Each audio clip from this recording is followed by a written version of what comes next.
Hi, welcome everyone. Hi, Karolin.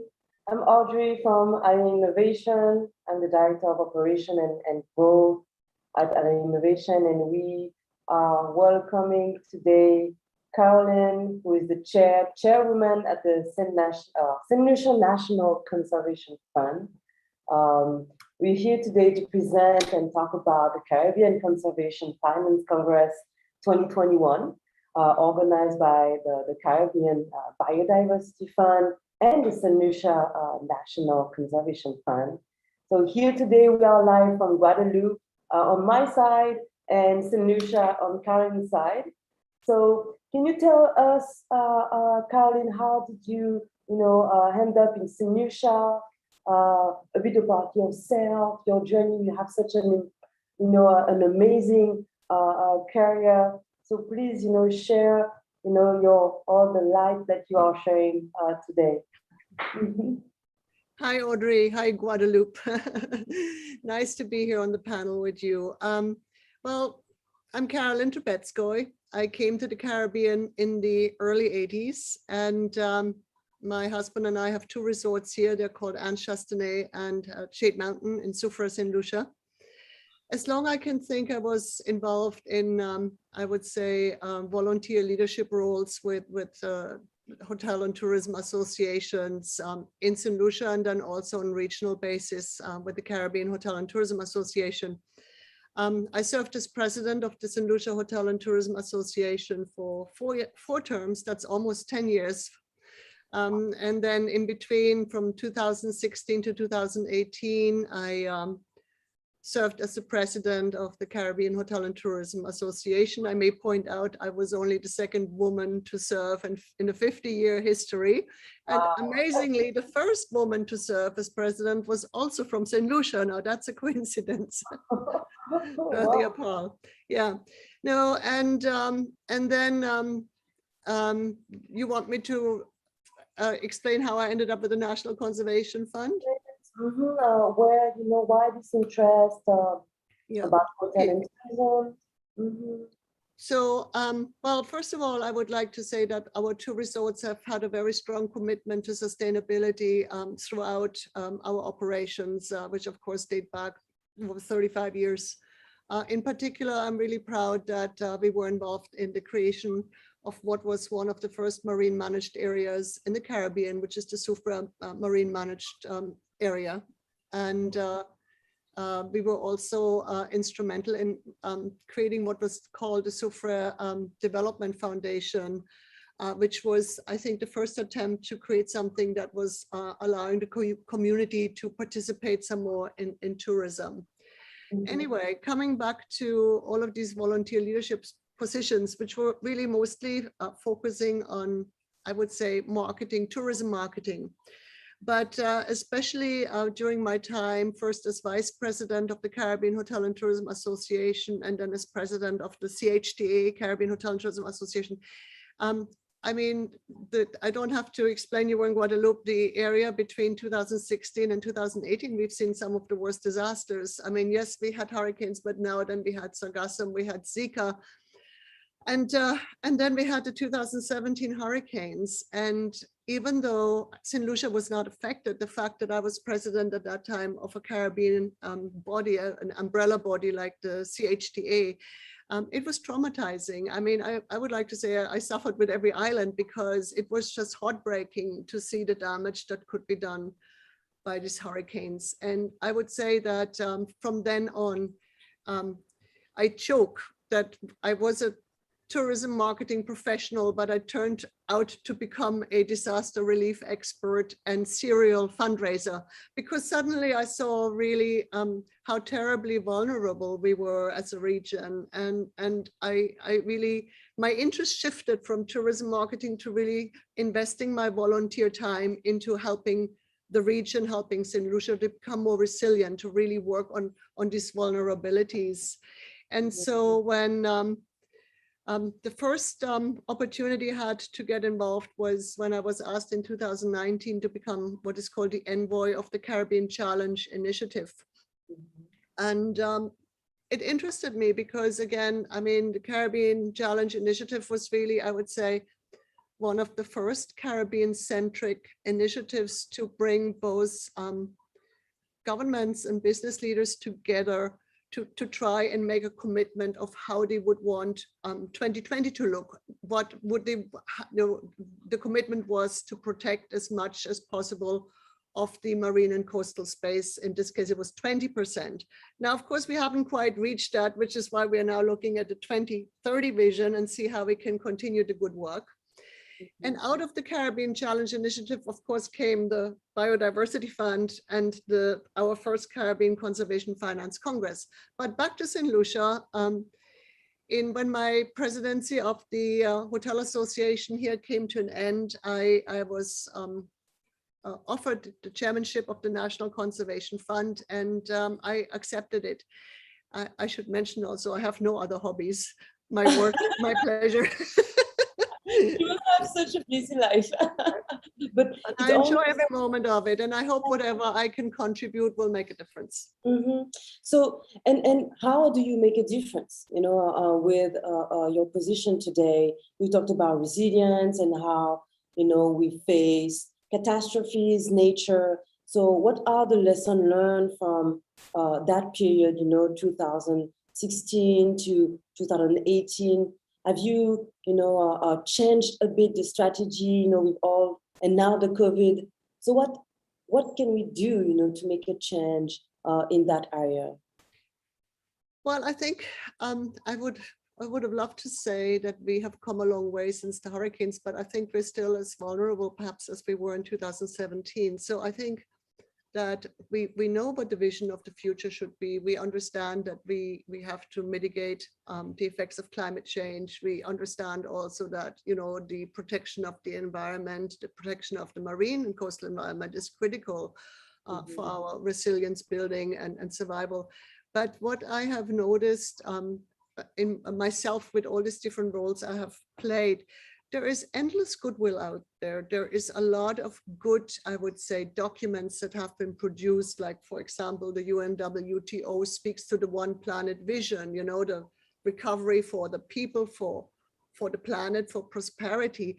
But sadly, there's also, I would say, a lot of duplication of effort. So there are so many initiatives out there. And I think that when we look at what's happening now with our first Caribbean Conservation Finance Congress, what we want to achieve is perhaps highlight what needs to happen, streamline the discussion, and also then present, I would say, to funding agencies the opportunity that presents itself through organizations like the Caribbean Biodiversity Fund, and by extension, the national conservation funds like in St. Lucia, the St. Lucia National Conservation Fund.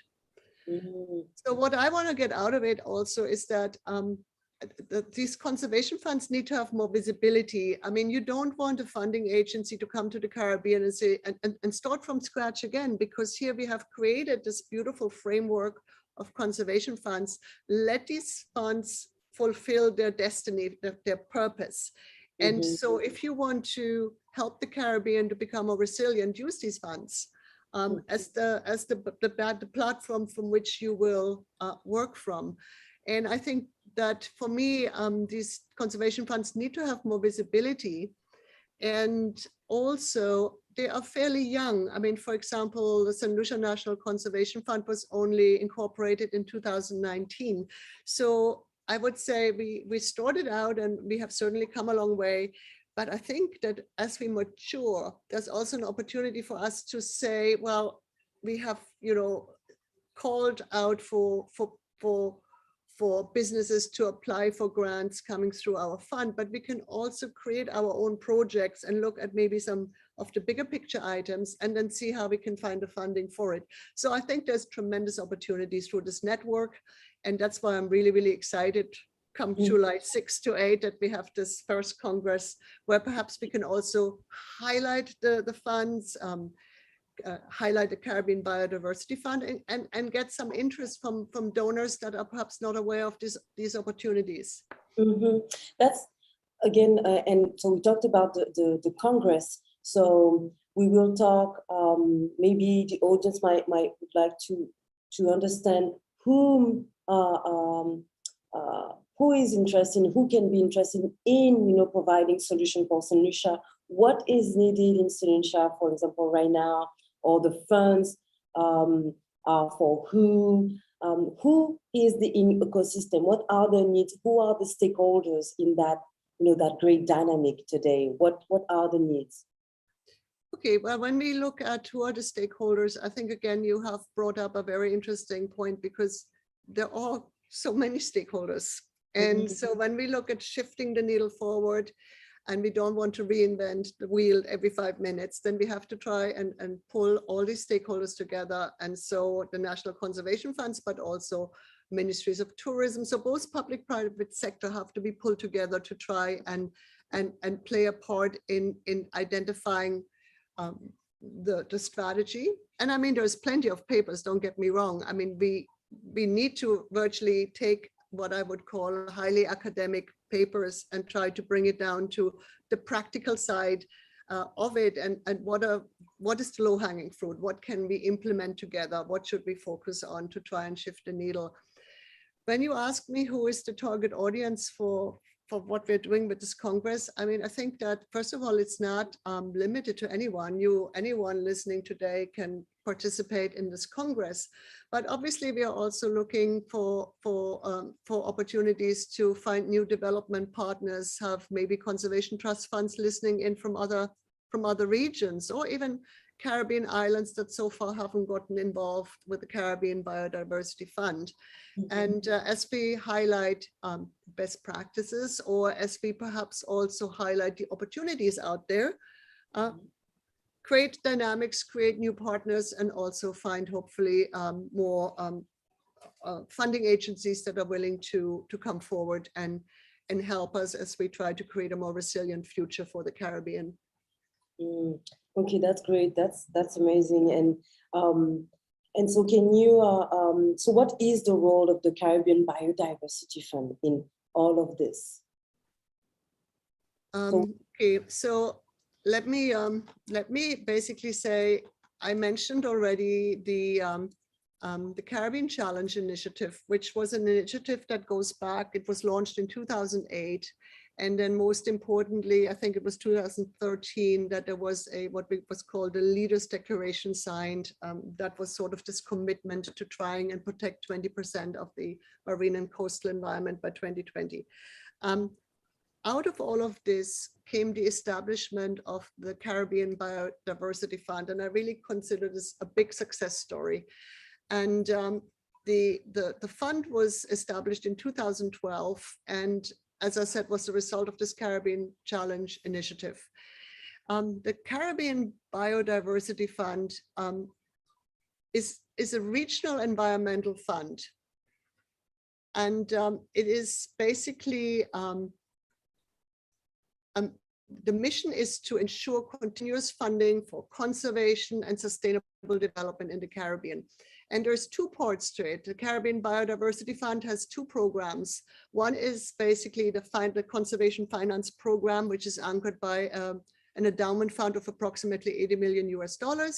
And there's also what is called the Climate Change Program, which is focused on ecosystem-based adaptation, and this has a $50 million sinking fund. It sounds like a lot of money, but when you spend it in a region that is 1 million square miles. Yes. Yeah. So basically, when the fund started and they found partner islands in the Caribbean, for these partner countries to benefit from the Caribbean Biodiversity Fund, they needed to create these national conservation trust funds. And at the moment, the CBF, the Caribbean Biodiversity Fund, works with 10 of them. And these 10 are, I hope I remember them now, is Bahamas, Jamaica, Haiti, Dominican Republic, St. Kitts and Nevis, Antigua, St. Lucia, St. Vincent and the Grenadines, Grenada, and there's also Guyana. And so together, so these 10 national conservation funds together with the Caribbean Biodiversity Fund, they form what is called the Caribbean Sustainable Finance Architecture, which is really this network of independent Caribbean conservation trust funds that are dedicated to mobilizing financial resources at not just the regional level, but also sub-regional or national levels for all these conservation efforts that we need to drive forward for the Caribbean. Okay, makes all sense. And that's everything that we will be able to discover during the Congress, right? Exactly. Exactly. Do you have any well, highlight about the Congress that will be coming up? Would you like to share a bit about the agenda, or a few words, about the Congress coming up? Sure. Well, first of all, we are excited here in St. Lucia because the St. Lucia National Conservation Fund is the co-host of this first ever Congress. And we are actually feverishly at work to prepare what is called the St. Lucia virtual field trip. So we have an opportunity to show to all of the attendees of the Congress the scenic beauty of the island, but then of course we will dive right into our work and also highlight some of our challenges and share some good practices and success stories. So the event is, I think there are some great speakers. I just looked at the list of speakers, and so let me just say, basically, we want to, with the event, we want to obviously showcase and discuss and advance conservation finance mechanisms that are designed by the Caribbean for the Caribbean. And I'm reading now, of course, from the script. Sorry, I don't know everything by heart, but also the idea is that we promote strong and long-term financing solutions for the Caribbean. And obviously, we are also in discussion with other international organizations. What is the 2030 vision precisely for biodiversity, and how will this translate for the Caribbean? And then I think that, again, we want to showcase the best possible practices and learn from each other. There are some amazing speakers out there. We have Carlos Manuel Rodriguez, who is from the Global Environmental Facility, who is also, I believe, the keynote speaker. Then we have the CEO of the Nature Conservancy, which is Jennifer Morris. We have, of course, our CEO from the Caribbean Biodiversity Fund, Yabanex Batista, speaking. I get to say a few words. I hope so. And there's also our chair of the Caribbean Biodiversity Fund, which is Dr. Jens Mackensen from Germany, and he is also with the German Development Bank. And then you will hear from the directors of the various conservation funds that I just mentioned, like Bahamas, Antigua, etc. And so when you go to the website, you will see there is really, I'm very excited to see the panel of speakers that we have here. I always like to highlight that in the Dominican Republic, we have an excellent partner, Jake Keel. I would say the Dominican Republic has done so much great work when it comes to especially marine conservation. I'm always happy when they share, they come on a panel with us and highlight, what can be done and how they achieved it. So that's it in a nutshell. There is going to be not just speakers, but there will also be breakout session where an actual dialogue can develop. Ah, that's amazing. I love this collaborative mindset, and I think that's what what everyone should enter in, is being very collaborative. Even as you mentioned, Caribbean with Caribbean, but you also refer to global organizations. And for example, you told me this morning you were hosting a panel with the UN, the UNDP. So can you explain to us, what was the panel about, and what is the link between the St. Lucia National Conservation Fund and the UNDP? Oh, okay, great. You've done your homework. You know where I was this morning. I think I'll find a hammock after the session and have a minute to relax after this. But no, it was a really, really good panel. And apparently, actually, there were over the last few weeks 5 different panels that the United Nations Development Program organized that looked at the future of tourism in the Caribbean. And today was the last panel, and we spoke to what did we see as solutions? And it was tourism focused, but I mean, again, I think we all realize, especially coming out of this pandemic, how tourism dependent we are. And so a functioning tourism industry for the Caribbean is important, but I think that we have also really understood after this pandemic that we have to rethink tourism, how it has been operating so far, and seeing how we can create a more sustainable model of tourism for the future.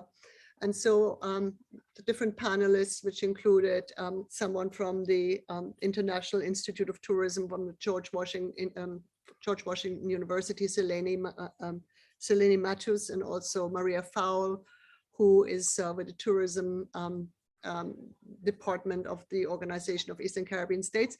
We shared, we each presented, and what I liked is that we meshed. It's quite nice when you're actually on a panel where perhaps we each complemented each other.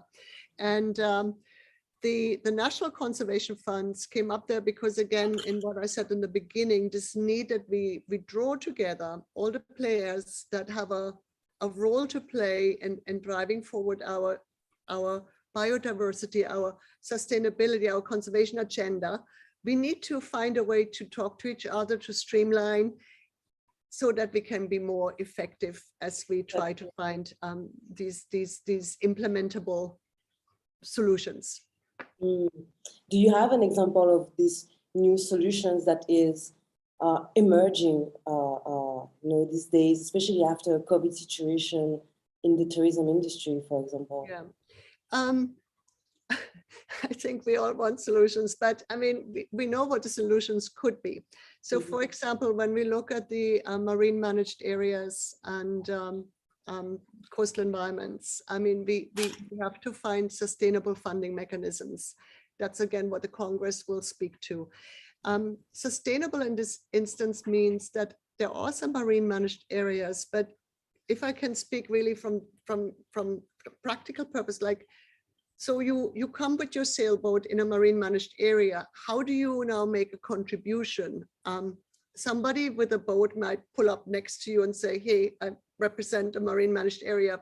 You need to pay a fee. But that's not really sustainable. What you really need is to find a mechanism that is also perhaps now taken on a digital platform where you can make this contribution. Another I think opportunity might be to come out of this pandemic and look at what I would call a resilience fee. There is, for example, tourism enhancement funds that could play a role in developing certain programs and initiatives, making the industry more sustainable, but they are really focused on stay over visitors. So as the cruise industry returns, perhaps there's an opportunity to create a resilience fee that would be a funding mechanism to help us to become more resilient and let tourism play their part in it.